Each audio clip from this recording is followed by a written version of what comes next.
माई बहन के दिला गारी माई बहन के दिला गारी भाई भाई कह के पोल्हा गेला एगो हवे करे जी नंबर 1 एगो हवे करे जी नंबर 1 सरवा सबके गरिया वेला एगो हवे करे जी नंबर 1 सरवा सबके गरिया वेला माई बहन के दिला गारी।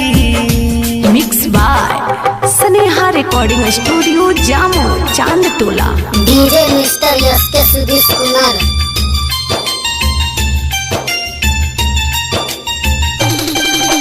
डीजे मनीष रक्सौल।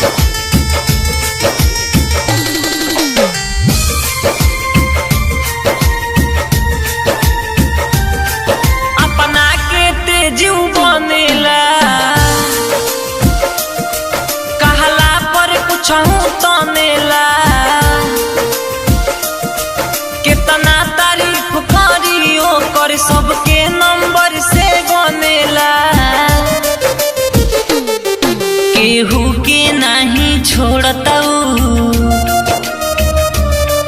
केहू के नहीं छोड़ताऊ नहीं रहन वो कर भावेला एगो हवे करे जी नंबर 1 एगो हवे करे जी नंबर 1 सरवा सबके गरिया वेला एगो हवे करे जी नंबर 1 सरवा सबके गरिया वेला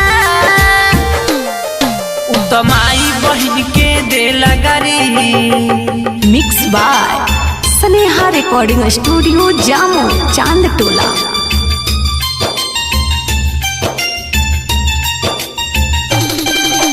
डीजे मनीष रक्सौल।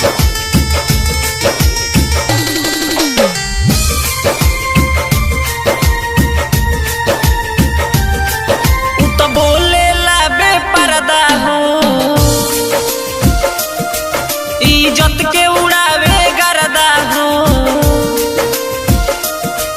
अब छोड़े बना हम ओकरा के ओकर पूरा को देव श्रद्धा हो कहे गोलू सुजीत सुदर्शन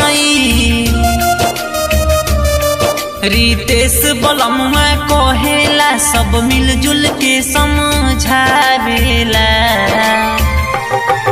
एगो हवे करे जी नंबर 1